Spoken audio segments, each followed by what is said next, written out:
Venezuela, the extraordinary summit of CELAC is taking place at this time. Speaking at this moment is the Foreign Minister of the Bolivarian Republic of Venezuela, Ivan Hill. We are joining you for this meeting at a crucial moment in Latin American history. Your Excellency, the Foreign Minister of Colombia, José Yolanda Villalal Vicencio. Your Excellencies, the Foreign Ministers, and the sisters and brothers of Latin America and the Caribbean.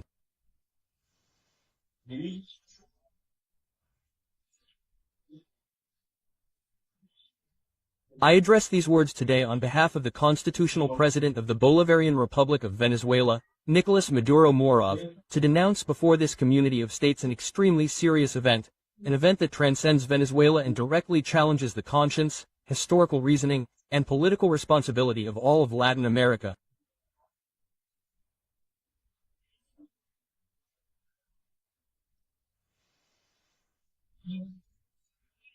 January 3, 2026 will go down as a dark date in the history of our country.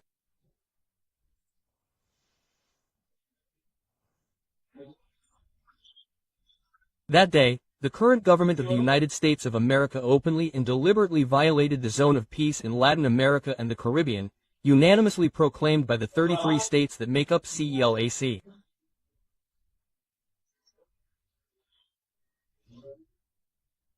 In 2014, a cowardly and criminal military aggression was carried out.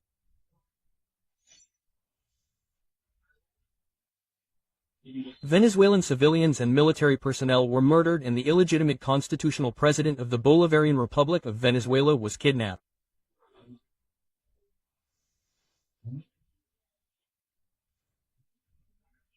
This was not an accident, it was not an isolated action. It was a cruelly planned operation executed in complete disregard of international law.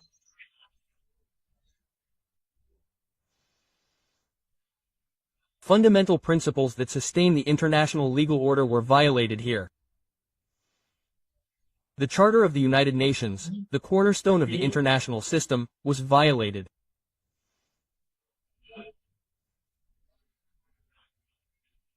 Article 1. Which obliges states to resolve their disputes by peaceful means, and Article 2, Paragraph 4, which categorically prohibits the use or threat of use of force against the territorial integrity and independence of any state.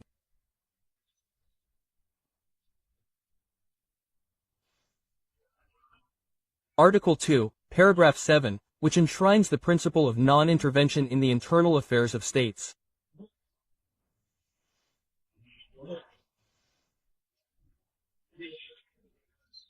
But not only that, international humanitarian law was violated by carrying out attacks that caused the death of people who were not participating in activities, contravening the principles of distinction, proportionality and military necessity, pillars of the law of armed conflict.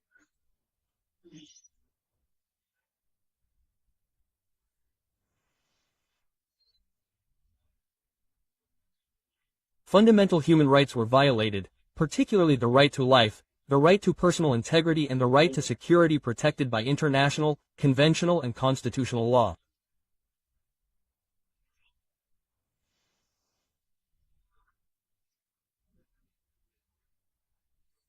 And a principle of enormous institutional gravity was violated, the personal immunity of a sitting head of state, a basic norm of international law that protects not a person, but the stability of the international system and coexistence between nations.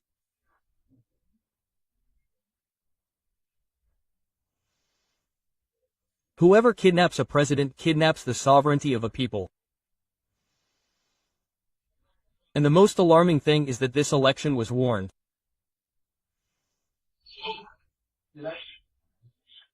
Since August of last year, 2025, Venezuela has warned this community about the escalation, a dangerous military escalation in the Caribbean, about the deployment of foreign forces based on systematic provocations.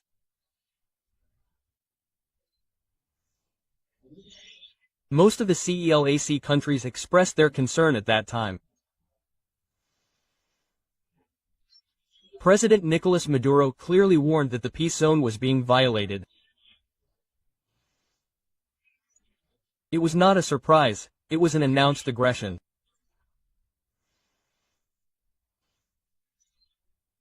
Today, This event exposes the double standards and historical hypocrisy of certain governments in the United States of America and Europe.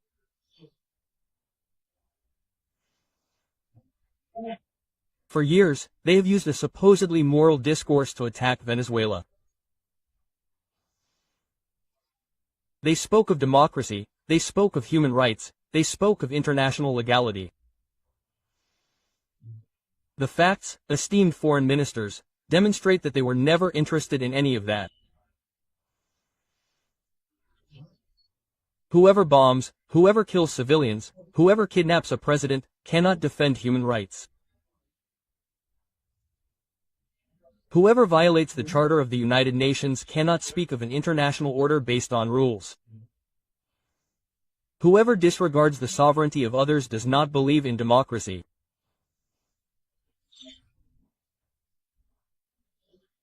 What has become clear, and today they cannot hide it, is that what interests them are the natural resources, the oil, the energy, the land, the water, the biodiversity of our region.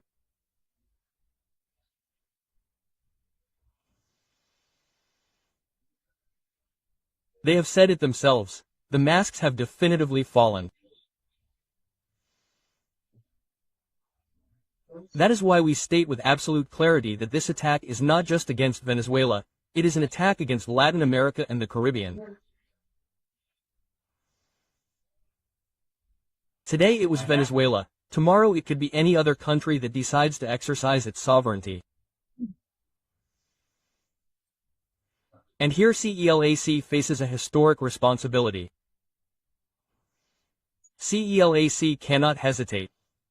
CELAC cannot be divided between lukewarm condemnations and complicit silence. Principles are not negotiable, they are not qualified, they are not softened. Either one is on the side of international law or one is on the side of the law of the strongest.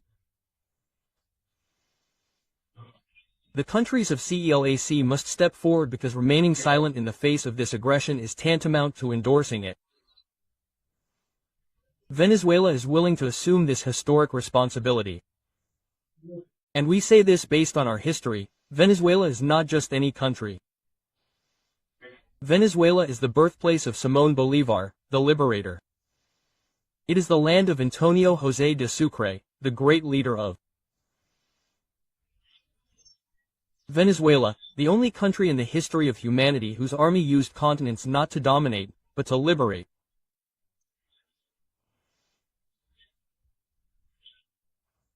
From Caracas to Potosi, from Boyaca to Ayacucho, our children gave their blood so that today there would be free republics in Colombia, Ecuador, Peru, Panama and Bolivia.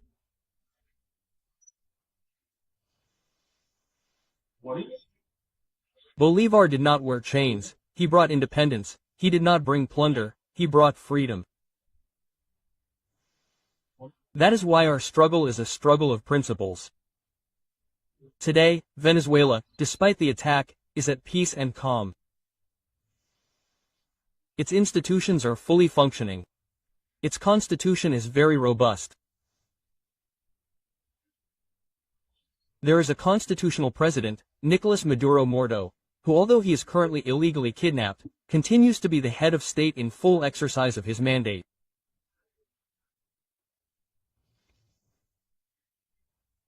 We demand his immediate and unconditional release, as well as that of First Lady Sylvia Flor. Our people are united. There is a solid popular, military and police union, a guarantee of stability. Venezuela continues to grow, produce and advance. It was the country with the highest economic growth in Latin America in 2025 and will be in 2026. We continue to provide energy to the world, we continue to build peace and we continue to firmly commit to diplomatic and daily channels. But let no one be mistaken, we will not accept humiliation or imposition. CELAC was created in Caracas in 2011 with the assistance of the 33 heads of state and government of the region to defend the sovereignty, independence and dignity of our peoples. Today that mission is more relevant than ever. As Simón Bolívar taught us, I open quotes, peace will be my port, my glory, my reward and everything I have wanted most in life. Venezuela fights for peace, but it is prepared to defend its dignity, its sovereignty and the future of our minds. We are firm, we are ascending, we are descending.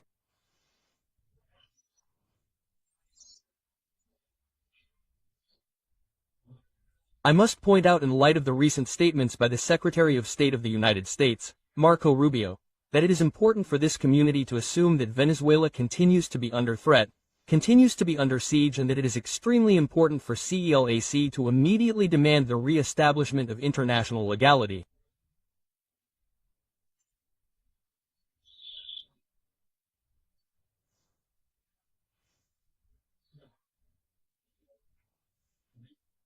Which involves the immediate withdrawal of all military forces in the Caribbean that threaten the peace of the region and which involves requesting and confirming the immediate and unconditional release of the constitutional president of the Bolivarian Republic of Venezuela.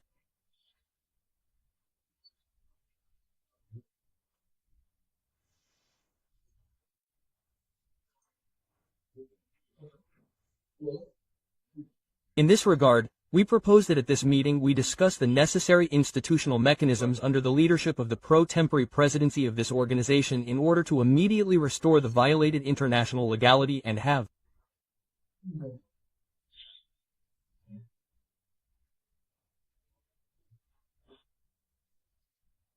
a president elected by his people return to the country, exercising the constitutional mandate that has been granted to him. Thank you very much, dear foreign ministers and the general public. A hug. Thank you very much, Mr. Minister Ivan Gil. The floor is now given to His Excellency the Minister of Foreign Affairs of Uruguay, Mario Lubitkin. Thank you very much, moderator. Información del gobierno revolucionario sobre combatientes caídos en cumplimiento de su deber en Venezuela. Como resultado del criminal ataque perpetrado por el gobierno de los Estados Unidos contra la hermana República Bolivariana de Venezuela, efectuado en la madrugada del 3 de enero de 2026, perdieron la vida en acciones combativas 32 cubanos, quienes cumplían misiones en representación de las Fuerzas Armadas Revolucionarias y el Ministerio del Interior a solicitud de órganos homólogos del país sudamericano. Fieles a sus responsabilidades con la seguridad y la defensa, nuestros compatriotas cumplieron digna y heroicamente con su deber y cayeron tras férrea resistencia en combate directo contra los atacantes o como resultado de los bombardeos a las instalaciones. Una vez comprobada su identidad, los familiares de nuestros compañeros caídos fueron informados y recibieron las sentidas condolencias y apoyo del general de ejército Raúl Castro Ruz, líder de la Revolución Cubana, y del primer secretario del Comité Central del Partido y presidente de la República, Miguel Díaz-Canel Bermúdez, así como de las jefaturas de ambos ministerios. Víctimas de un nuevo acto criminal de agresión y terrorismo de Estado, los combatientes supieron poner en alto con su actuación heroica el sentir solidario de millones de compatriotas. El gobierno revolucionario organizará las acciones correspondientes para rendirles el merecido tributo. A continuación, damos lectura al decreto presidencial 1147. Miguel Díaz-Canel Bermúdez, presidente de la República. Hago saber que en virtud de lo dispuesto en los artículos 125 de la Constitución de la República de Cuba y el 24, inciso X, de la Ley 136 del presidente y el vicepresidente de la República de Cuba del 28 de octubre de 2020, he considerado lo siguiente. Por cuanto, con profundo dolor, nuestro pueblo ha conocido que durante el criminal ataque perpetrado por el gobierno de los Estados Unidos contra la hermana República Bolivariana de Venezuela, efectuado en la madrugada del 3 de enero de 2026, perdieron la vida en acciones combativas 32 cubanos, quienes cumplían misiones en representación de las Fuerzas Armadas Revolucionarias y el Ministerio del Interior a solicitud de órganos homólogos de ese país.